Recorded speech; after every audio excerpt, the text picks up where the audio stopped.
All right. We learned yesterday that Yaakov is trying to fix up Asav.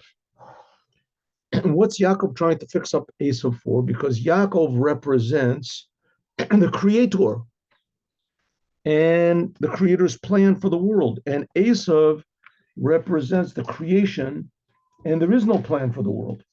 There's just a world.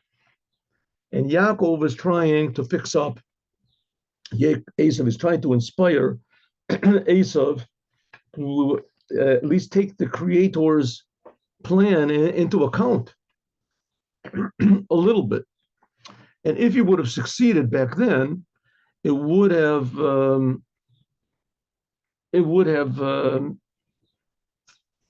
freed us from a lot of troubles. This whole story happened 4,000 years ago. It would have eliminated a lot of problems in the world: wars, desolates, pestilence, famines, cruelty. All those things would have been done away with if only he would have succeeded. If only Yaakov would have succeeded. So, but he didn't. He didn't succeed. Yaakov was going to meet his brother, and he saw that his brother was not ready for all of the blessings that he had in store for him. I'll tell you a story. I mean, I told you this story a lot of times, but I'll tell you it again. A fellow told me that he used to work with this Yemenite Jew. The Yemenites were very religious when they came to Israel, but Israel totally destroyed any connection they had, a lot of them, to Judaism or anything. And a lot of them became very, very non-religious. And just take, for a simple example, this big music festival that they had, that there was the big massacre there. So it was on Shabbat, and it was on Simchat Torah, and there was electronic music and things like that. All that is forbidden. The one that arranged the whole thing, and he was the music man, was a Yemenite Jew. I think he even grew up in a Chabad family. Could be. Anyway, so there was such a Yemenite Jew that was worked in with a fellow in near Crown Heights, near where the Rebbe was. I think they had like a auto mechanic place, a garage, whatever the work they had. So he was totally not religious, totally not religious. And this fellow, his partner, was a little bit, and he has suggested that he should come to the Lubavitcher Rebbe to get dollars. And this Yemenite guy refused. No way, he was not going to do it. It was stupid. It was foolish.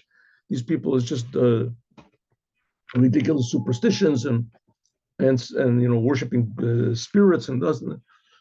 Anyway, he had all the different reasons, and he was having a good time, just doing what he wanted to. And he had a big bushy hair and everything. And one day I guess he was bored or something. Anyway, this fellow convinced him to come for dollars to the Rebbe. He heard a lot about it, and it only takes you have to wait in line for a while, but it's just a couple seconds in front of the Rebbe, so it's no big deal. So I figured he'll do it. Why not? So he went. He had all sorts of piercings, and they went together. They went to the Rebbe on Sundays. The Rebbe used to give out dollars to people. They would pass by one at a time. There was one long line of men, and then another line of women. And they would pass by, and the Rebbe would give them dollars, give them a little blessing. And the idea was that just like you received $1 from the Rebbe, you would give charity to other people. It would encouraging people to give charity. Anyway, so this fellow went by the Rebbe, and he went by the Rebbe. He got $1. He got $1. The Rebbe said, blessing and success, bracha v'hatzlacha. He went by the Rebbe, went out of the line, went across the street, got a haircut, took all of his earrings off, went to the store next door, bought a pair of tefillin and tzitzis, and just became a religious Jew. Right? Just became a religious Jew. In other words, the Rebbe did something. There was something there, some sort of blessing, some sort of an atmosphere that just made him realize who he really was. It's not that all of a sudden he became he became a chicken or something like that. He suddenly realized who he really was. He was a Jew. And he just decided he had to act like a Jew. That's what Yaakov wanted to do to Asav. Yaakov wanted Asav to realize who he really was, who his real source is. After all, they were twin brothers. They had the same father, same mother. But it didn't work so easy. It didn't go so well. Yaakov figured that Asav would have come to it on his own, and then he would give the blessing, and Asav would receive the blessing, and then things would be fixed up. The world would be fixed up. The world would be a vessel for godliness, right? And by the way, this Yemenite guy that cut off his hair and became religious, he didn't stop working. He continued working. They just didn't work on Shabbat or whatever.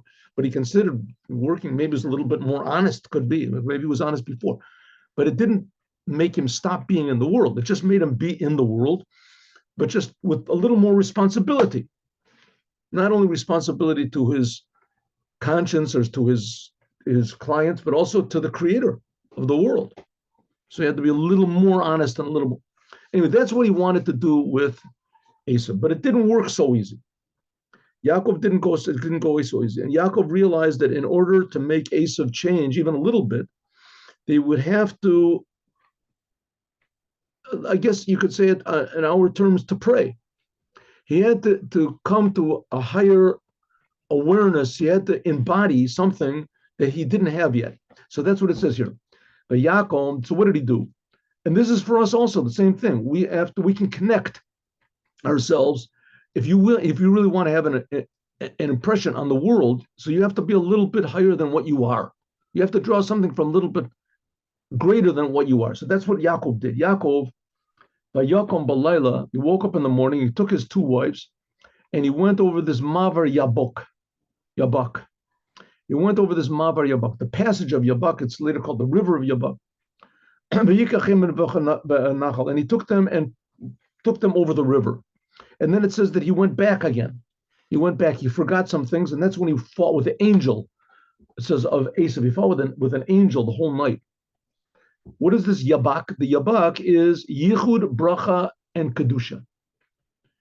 Yabak is unity, Yichud, blessing, Bracha, Yichud, Bracha, Kedusha.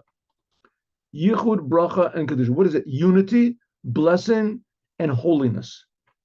Now these three things, unity, blessing, and holiness, that's basically what Yaakov wanted to accomplish in the world. So he had to go to the source of this. So we'll see. Yichud, unity. He wanted to make unity in the world instead of disharmony. He wanted to make unity. Bracha. He wanted to make this world a vessel and that it could receive the blessings of God. And Kedusha, and then it would be holy. The Indian is like this. Because it is written, Be'ever hanar yashvu avotechem. On the other side of the river, your fathers dwelled. And Abraham is called an Ivri because he came from the other side of the river. What does it mean, the other side of the river? That's the word Hebrew. Ivri is translated in English, they say Hebrew. Avram or Ivri. Ivri means that he came from the other side. Aver means the other side. From the other side of the river. Me'olam, like forever. Perush, what does it mean? Hanar, this river, it says that the river, Be'ever Hanar, the Jewish people come from the other side of the river. This is the same river that Yaakov went over. He put his family over and he went back. What is this river? This river is what's called Bina, understanding. Understanding. That's the souls, it says, get tremendous pleasure in the world to come. But in heaven, they get tremendous pleasure. What do they get pleasure from? From understanding God. It's not like it says in the whatever it is, the Arabs believe or something, they're going to get sexual pleasures up there. The sexual physical pleasures. That's I guess the highest they could possibly imagine, types of pleasure they could imagine. But the fact of the matter is that pleasure really comes from understanding. Comes from really understanding. And even if you can imagine the greatest possible pleasures that a person can get, if a person knows that, you take this and you're going to die, or you take this and you're going to get shot, or something like that, or it's not really this, it's really poison. It's going to, So you take a drug or something that usually gives you pleasure. As soon as a person thinks you're going to die, all of a sudden it takes away all of his pleasure. He thinks, "Wow, I made a mistake. No, I'm going." Somebody gives you $1 million and you're really tremendously happy, and they say that money is stolen. It's marked money, and whoever holds onto it, or it's radioactive money, something like that. It's got radioactive. You're going to die. All of a sudden, he's not happy anymore. What you understand in your mind, that's what really brings the pleasure. On the other hand, the person, let's say you get beat up, and suddenly you realize that because you got beat up and you missed your plane, and that plane crashed. So all of a sudden you're happy every moment that you got beat up. You're happy because you missed the plane. It makes you happy. All the other people that made it, right? So your understanding of things, what you understand, is pretty much what determines what you get pleasure from. In other words, pleasure is a result. It's not a side product of your understanding. When you understand what you're doing is something that's meaningful and good, so then you get pleasure from it. So that's the idea of going to heaven. A person goes to heaven, he understands God. He understands suddenly in his mind what the value of doing good things is. So that's the Jewish people are on the other side of that. They're higher than all these things of heaven, this river of understanding, the river of pleasure. Keter. That's the level of Keter, crown.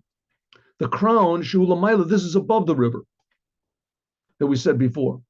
Therefore, we see that really the essence of the Jewish people is that they're willing to give their lives for God, and they're willing to suffer for God. You see that they've done that pretty good. Right? Suffer God. The Jewish person is willing to give his life and not to think about going to heaven at all. Not to think about going to heaven. They're not willing to leave their Judaism. It doesn't make any sense. Right? Like in the time of the Crusades, they would tie a person up. A person would just have to say, okay, I believe, I'll go to church, whatever you want to. And then you could be a secret Jew. That's where all the Moranos came from. Be a secret Jew and do the Torah. Would do Torah and the commandments. And he was under duress. What could he do? He had to go to church. So he was under duress. So he wouldn't get punished for, bowing down to this idolatry, whatever it is. And and he would do commandments. He would go to heaven. What's the no? All of a sudden, he said, no, I'll rather die. What did he get out of dying? Truth. So it's above understanding. That's what it means. It doesn't make any sense. That's where the Jews are from. That's where Abraham, Isaac, and Jacob, that's what they gave to us. Raksha Misham, just from there, Nimshechu Avos, the fathers were able to draw into the world from above understanding, the Nishpulu Lamatan came down, the Avrashani on the other side of the river. And that's what's called Zer Anpin of Atzilus, the emotions of Atzilut, or in simple language, the world. Zer Anpin of Atzilut are the seven emotions of God. That's the 6 days of the week. Shabbat is the 7th. So to draw down from above understanding, from above spiritual, from above the spiritual into the physical world. What's above the spiritual? God, the creator. From the creator into the creation. That's what Abraham, Isaac, and Jacob were able to do. And Yaakov, now he wants to have an effect on Asav. So he's got to go back to his source. He wanted to draw down to himself the source of Asav, which we said was the Makif of Tohu, Shelifnei Atzilus, which is above Atzilus, as Hutzrich, he first of all had to Yavor, to go over the Nar, the river. That's what it means. Yavor, it's Mavar Yabok. That's what it means. He went over this passage of the river of Yabok.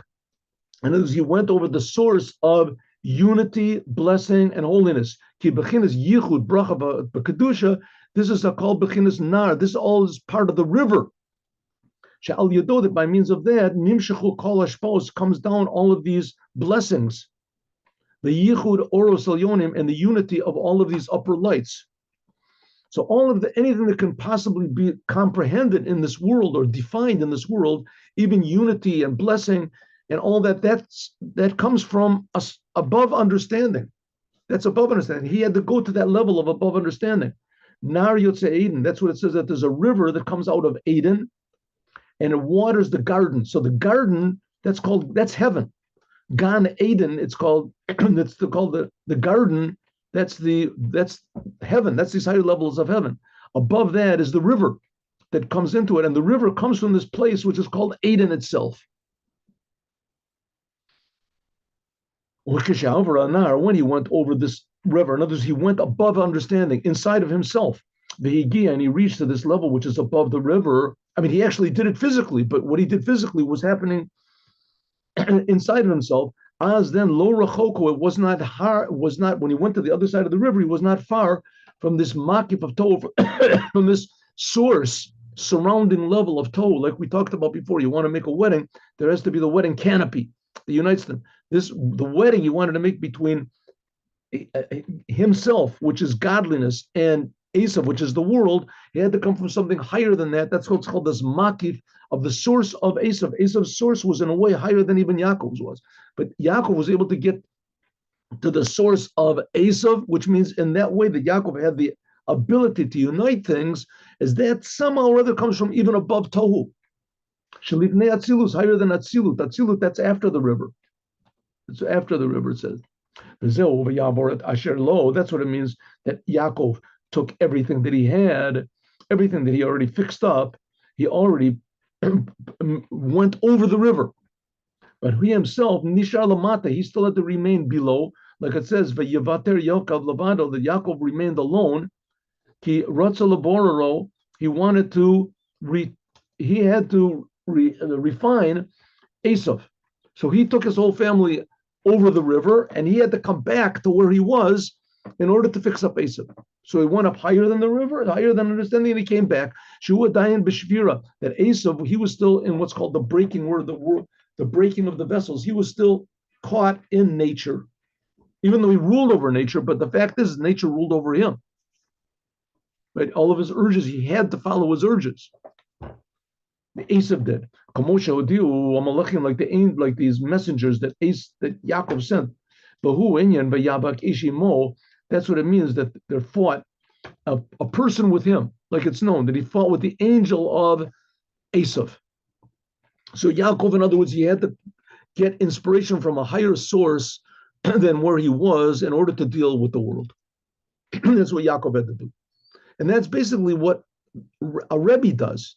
That's what a Rebbe does. A Rebbe is a person, like the story that I told you about the Yemenite, right? He went by the Rebbe and he felt the Rebbe is connected to something, some sort of a reality that's more real than my reality, not a spiritual reality. Something that's absolute real. Right? I mean, if not, he could go by the Rebbe and just really be impressed. Wow, that's really something, you know. That's really an amazing person. But he does his thing and I do my thing. You know, what does he went by the Rebbe? The Rebbe said blessing, and all of a sudden he changed his whole being. What did he change his whole being? Because he realized that the Rebbe was connected to the source of all being, of the Creator and the purpose of creation. And that I'm part of that. I'm also a creation. And that's what Yaakov wanted to do. Yaakov wanted to embody in himself the source of all being, the source of all existences. And here he says the source of all blessing and holiness and unity. So that's the whole idea of, the intention of Yaakov. He wanted to draw down the surrounding level of Tohu, and he wanted to draw it down into Tikun, that was his world. Uvagam, Yuvan, and also understand this in the service of God. It's known that Yaakov is the level of Tiferet. Yaakov, we said, is the middle pillar. Abraham was kindness, and Yitzchak was severity, power, and Yaakov was in the middle. Shemachaber, that Yaakov joined these two these two opposites together, Chesed and Gebura.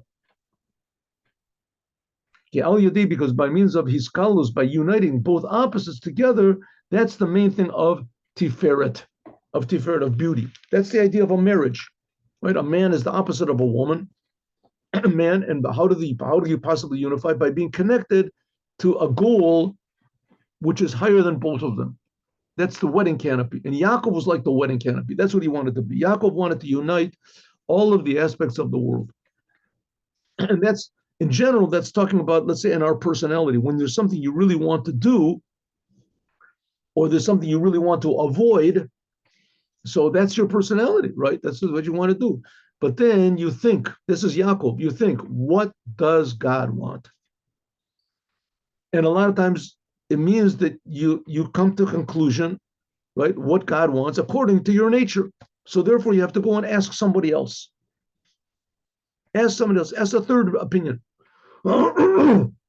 that can judge impartially. That's Yaakov, right? And you go and ask a person that you trust, that you believe, and you say, listen, I want to know, I've got this problem, I want X, my wife wants Y, or I think that this is a good thing, but I have doubts, maybe it's not a good thing.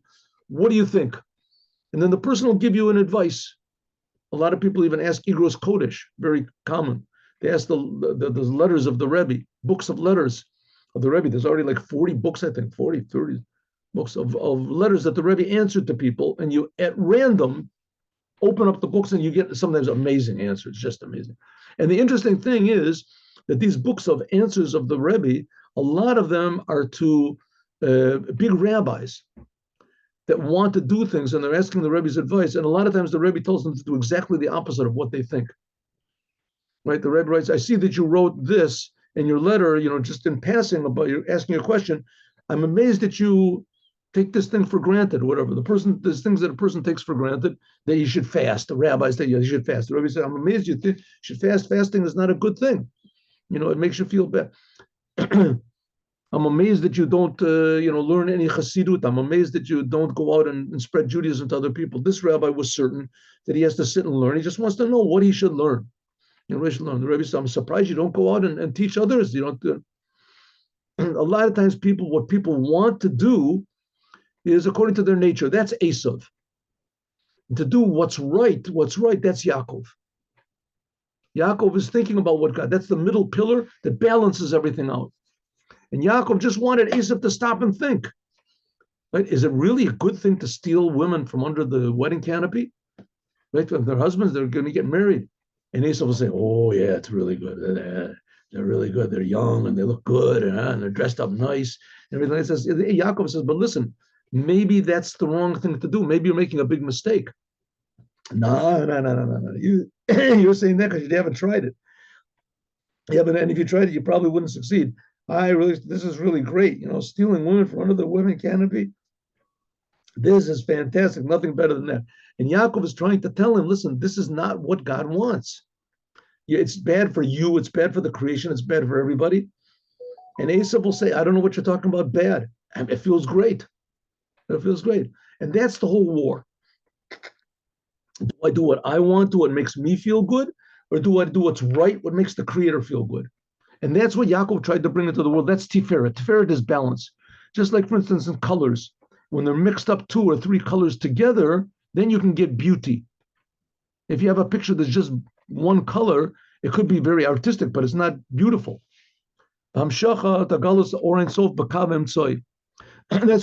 God is drawn down through this, what's called the middle pillar. Doing what God wants, not what you want. Therefore, Ratza Gamken, Lechaber, to unite this surrounding level of Tohu with this inner light of Tikun, that they should also be. So what did he care about Asav about? Because Asav had tremendous power. The reason that Asav did whatever he wanted to was because he had tremendous power and tremendous abilities. If that could just be harnessed for his Jewish soul, then it would add something. Listen, everyone is unique. And the idea of the Mashiach is everyone will use their uniqueness in order to make the world a better place, an improved place, a good place. A good place. That's why a lot of these about people, they say, the Hamas, the Nazis, they're worse than the Nazis. It could be that there's a big point to that, but Rabbi Mendel Futafas, my teacher, one of my teachers, Rabbi Mendel Futafas, got the shining of, anyway, how you make it not shine, I don't know. 1 second. Anyway, so he told me he was in World War II. He said that was the difference between the Nazis and the Cossacks. He said a Cossack could kill babies and women and children all day, and in the nighttime they would get drunk and they would drink and they would feel bad about it because they was he a Hasidic rabbi? From hot blood. I'm sorry.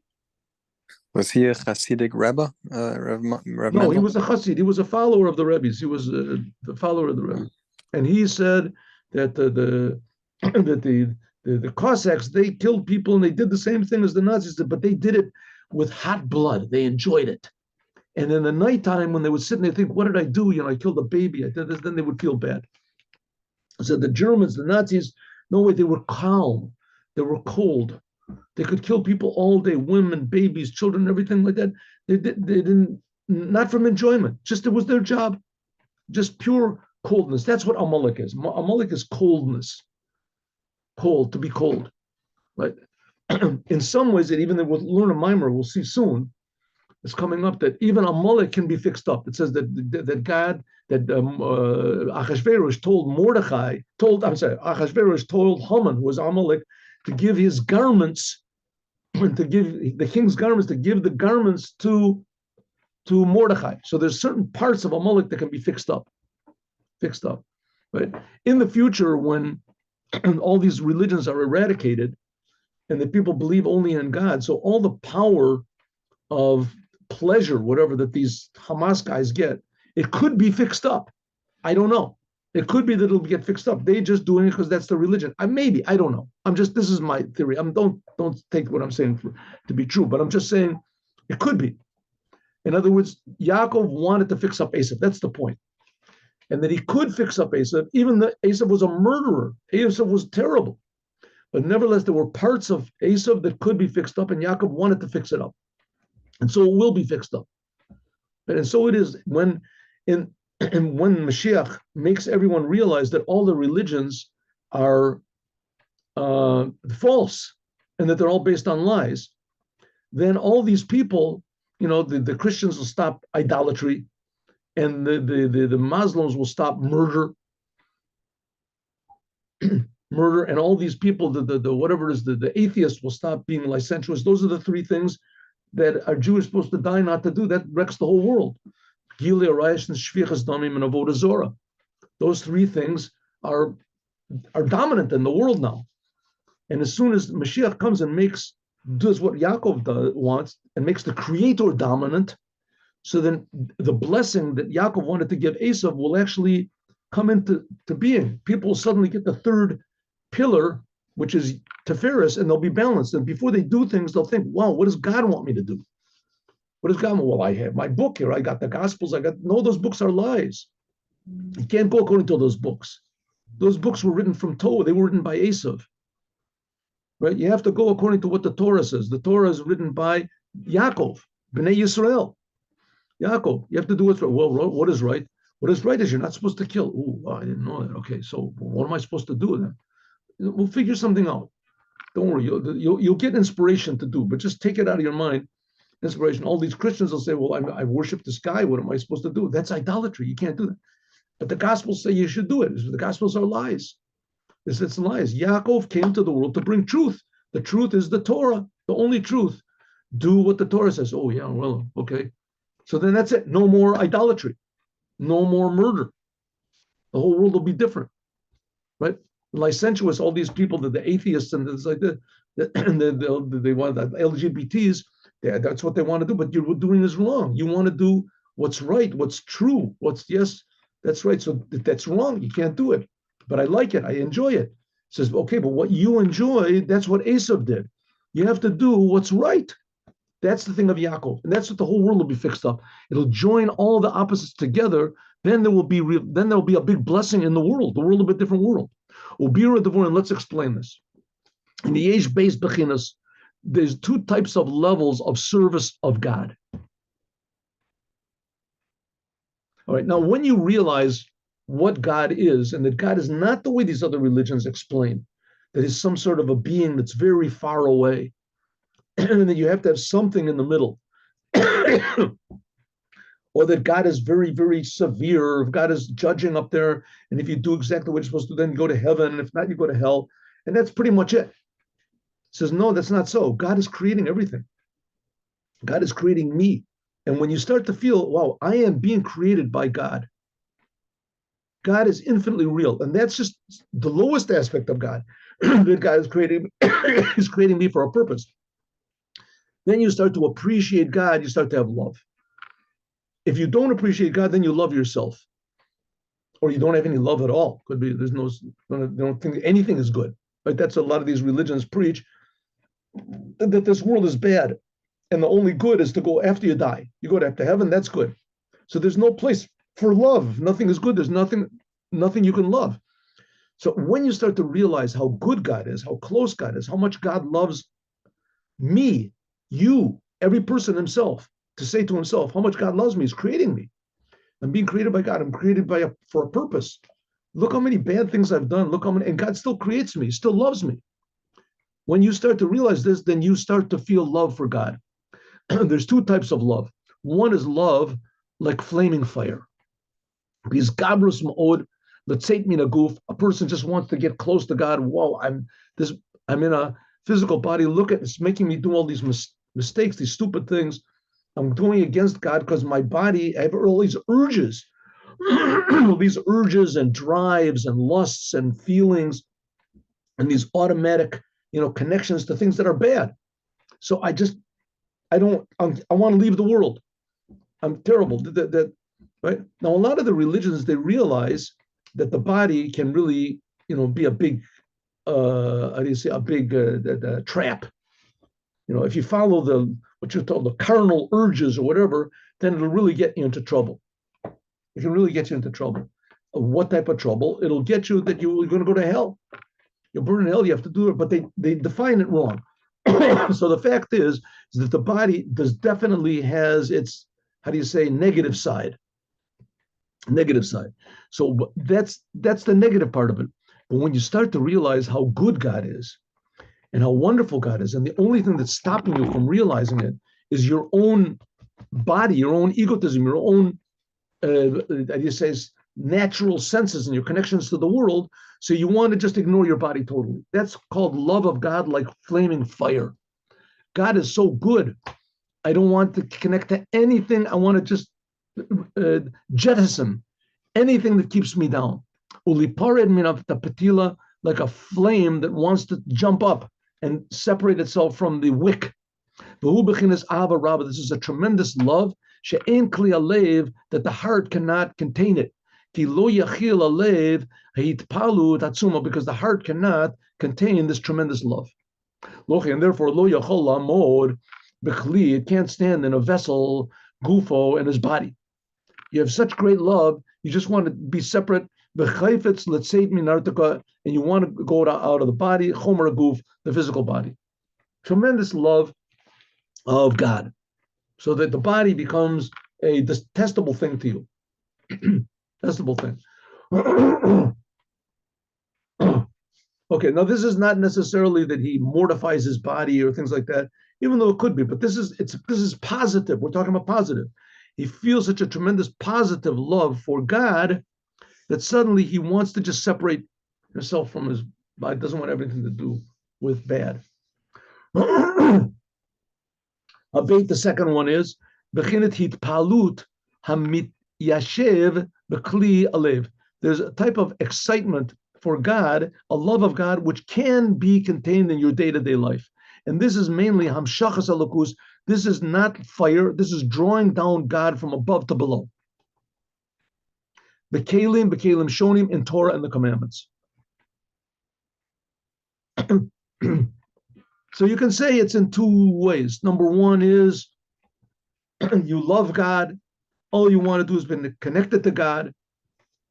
This is basically what the mistake. We'll get to it in a moment. It says Rabbi Akiva went into the secrets of heaven with three other people, and they all, one died, one left Judaism, one went insane. It says because they just wanted to go out. They wanted to come close to God. They realized how false the world is, and they just wanted to come closer and closer. And they were tremendous souls, tremendous people. They just got closer and closer to God. They don't want anything to do with the world. You get sometimes that in the world. You have what's called the absent-minded professor. He just gets so involved in mathematics or whatever that he just doesn't wash. He doesn't take care of himself, and he goes around with, walks around the street with his pajamas because he's thinking about these deep ideas. Or sometimes you get people that are involved in music or other things. They're just totally devoted. They used to be with painters, the suffering artist. They're just so much into beauty of the painting and the this and that. They forget about anything else. Okay, that's found also in the world. But here we're talking about godliness, being connected to God. So one way is fire, just wanting to get closer and closer to God. And like the absent-minded professor wants to come closer to mathematics, and the artist wants to get closer to beauty or whatever it is, and you want to get closer to the Creator. The Creator is good, and everything in the world just confuses you and gets in your way from connecting to God. That's fire going out. And then there's another way, and that's called like water. That means that I love God, and therefore I want to do what God wants, not what I want. This is what's called running and returning. The world of Tohu, we said before, it was only going up. And there's some people that like to run around and take drugs and go to wild parties and things like that. And there's people that they like God. They like godliness. They like spirituality. They like it. Right. Okay. So true, it's not, a bad thing like running after drugs or running after money or power or popularity or pleasures or things like that. But it still is very egotistical. This is my nature. I like spiritual things, and he wants to go after God. That's called running. Therefore, that's the whole thing of what is called Tohu, the world of Tohu. It says that the lights went up to God, just like this tremendous love that wants to separate from the wick, and the vessels, etc., fell down. That's what all the bad in the world comes from these vessels of the world of Tohu. That's the way God made it, that it should be like that. But nevertheless, it's not a good quality. It's a quality that's inherent in the world of Tikun, this aspect of God, of Tikun. That's the aspect of Yaakov. We said balance. This is what's called return. This is Torah and the commandments. Like it says, Al korcha atachai, against your will you live. Wait, the soul is put into the body. The soul doesn't want to come into the body when it's born, but it's put into the body because it has a job. And therefore it feels this job to be in the world, to do a job. Liot tocha guf, in the body, and to draw down godliness into the physical body, into the world. That's what we said was Yaakov, and it was involved in the world. That's also the difference between what it says in the in the Gemara. It says that there were four that went into heaven. Ben Azai, says there was Ben Azai and Ben Zoma and Elisha ben Avua and Rabbi Akiva. So it says Ben Azai, he saw what he saw in the upper worlds and he died. Ben Zoma, he looked and he went crazy. It says Elisha ben Avua, he said he became an apostate. Rabbi Akiva said he went in peace to these higher levels of consciousness and he came out in peace. Ken Ben Azai, he was Ratzah. He just wanted to come close to God. He had tremendous love for God. Kalas nefesh. His soul was going out of his body. But lo Ratzah liot nishpal. He didn't want to have anything to do with the world. Lokach, therefore, lo Ratzah lisa, said he didn't want to get married to a woman. Ba'omar efshalo olam she'it kayem. How can the world exist? How can the world exist without children? He says other people have children. Yitkayem al yidei acherim. Other people have children. I'm learning Torah. Therefore, he went into the deep secrets of the Torah, and he got up to these higher levels of awareness of what God is. He died. That's what he wanted to. That's the same thing as we had later on with Nadav and Avihu, the two sons of Aaron. It says they went into the Holy of Holies. They were without proper preparation because they just wanted to come close to God. The first second that the tabernacle was open, they ran in. Unprepared. They just wanted to come close to God, and they died. That's what they wanted. They wanted to get close to God. Like it says, Moses even said that they were holier than him. Like it says, it's a sentence in Song of Songs that stronger than death is love. Love. That's Ben Azai. Okay, but this is not the way of the Torah. True is it was very noble. The fact that he wanted to come close to the truth and he wanted to leave the world, but that's not what the Torah wants. The Torah is bechinas tikun, wants that the world should feel the truth. Because the world was made in order to be dwelled in, to make God dwelling in the world. Like it says, against your will you live. Therefore, Rabbi Akiva, that he was from the level of Tikun, Rabbi Akiva, he was like the reincarnation, whatever you want to call it, of Yaakov. And he was the one that Tikun, he came to fix up the world. As Nichtas B'Shalom, he went in peace. In other words, the reason that he went into these secrets, deep secrets of reality, was in order to come out. That's what it means. He went in peace. Peace is uniting two opposites together, and he came out in peace. That this is the man and the mad, we said before, the feminine waters and the masculine waters, namely bechinas harotza v'shuv, the meat of a meziga. It was measured and it was, how do you say, mixed properly. Meziga nachon, it was mixed properly. He had the proper amount of love for God and the proper amount of love for the world. In other words, he loved God and he wanted to do what God wanted, to bring godliness into the world, to be an example. Everybody. Therefore, Lafia Orach Haratzo, therefore he didn't have too much love for God so that he abandoned his body totally. Keino Yashuv. That's how much, as much we went in, so we came out. He went in peace and he came out in peace. There are some people that get, it's very common. There was an example I should have brought for you also. There was Sir Isaac Newton. Sir Isaac Newton was perhaps the greatest mind that ever lived. And he was just a tremendous genius, but he couldn't get along with anybody. He didn't get along with anyone, right? Anyone. That's what it says in history. Anyone that will make the slightest mistake or whatever, he was just fierce. He had a very, very unpleasant personality as far as the world goes, but he was such a big genius that, they couldn't get rid of him. They couldn't, just ignore him. He became the head of the Royal Society or whatever it was. Because he was clinging to mathematics, the truth. Which, by the way, interesting also, was that he was a very religious person. And he hated the church. He was against the church. And they made him recant. They made him publicly deny his opposition to the church and all the church doctrine and whatever it is. And they made him, again, on one end, they couldn't kill him for apostasy because he was so great and so famous. But on the other hand, they couldn't allow him to be like that, to continue that way. Because he was only interested in the truth. The world just couldn't get along with the world.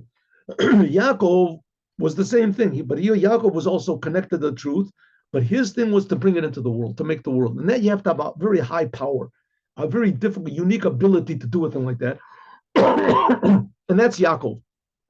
Yaakov is the Kaba Emtsoi, that's the middle pillar that unites both of the opposites, right and left.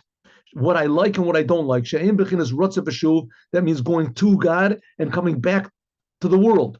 Lokach, therefore, hoya Allah's man shalo, shehu haya inyan, shenichnas the pardes, that's what Rabbi Akiva, the way that Rabbi Akiva went into pardes, it says he went into the secrets of the Torah, but mido maziga, he went in a measured way, because he was always thinking about how to come back into the world. Therefore, he went into peace, bechinas man, that's how the feminine waters, how he went up and he came out, and also in peace, that's the masculine water, so he brought into the world, which is not the case Ben Azai. Which is not the case Ben Azai. Ben Azai, his source was from Tohu. Shesham, bechinas sheni, shnei kavim, the Tohu was only two pillars, what I like and what I don't like. What I like is God, what I don't like is the world. That's why he went out. Kanishka, like we said before, Vayachatz, that Yaakov, in order to appeal to Asav, so he divided his camp into two. The two camps, he wanted to get to the source of Tohu. And therefore, he didn't have any joining, he could not join the Rutz of Eshuba B'Meziga in a proper way. Ben Azai. So Ben Azai, he was something like Asav. Therefore, he tzitz v'meit. Ben Azai, he was one side of Asav, just going to God. That was the Asav's whole thing was just going for the world. He just was interested in the world. He's Gabros Arotza. He had too much going up. Asav was too much coming down, being Loch, and therefore Rabbi Akiva, who's the source of the whole Torah Shabbal Peh. Rabbi Akiva, he's the source of all of the oral Torah. It says that all the pupils that taught all of the Mishnah and the Gemara and everything, that all came from Rabbi Akiva, especially the Gemara, the Talmud, came from Rabbi Akiva. Kistam Mishnah, an ordinary Mishnah, is like Rabbi Meir, and Rabbi Meir was a pupil of Rabbi Akiva. A Sifra, if Sifra is one of the Midrash, is from Rabbi Yehuda. All of them were according to Rabbi Akiva. These were all pupils of Rabbi Akiva. The Mishnah and the Gemara. But who was Lafi? Because the Torah also is the same thing. The Torah, on one hand, it comes from the essence of God, And the Torah deals with the lowest, most mundane things. Just look at the 10 Commandments. The first of the 10 Commandments is, I am God that took you out of Egypt. I, above any name of God. It says, I, that's the essence of God, am Hashem, a little bit lower name of God, Elokecha, your God, that took you out of Egypt in the physical world. And then what does it say afterwards? Don't kill, don't steal. And the most mundane things, the essence, that's the Torah. The Torah is Tikun, fixing up the world. The Torah also includes these two opposites, just like Yaakov wanted to, of Ratzav Veshuv coming up and going back. That's also the idea of the land of Israel. The land of Israel is a land, but Israel means Yashar Kel. It's a place where God is revealed. Like it says, Miyamino Eish Dat Lamo. From God's right hand is a fiery religion to his people. Fire is, that's the left side. And Yamino, that's God's right side. And the religion part of it, that's the middle pillar. Lochen, that's the Torah. Lochen, therefore, Hayagilia Torah, the Torah was by means of Rabbi Akiva. Therefore, Rabbi Akiva, that his whole thing was the Torah, which the Torah unites all opposites, right, left, up and down, the highest and the lowest. That was Rabbi Akiva. Rabbi Akiva's thing was, just like Yaakov, the middle pillar that unites all opposites. As we'll continue tomorrow, now we can understand we'll understand it a little bit deeper than we did up to now. Now let's do the Devar Malchut.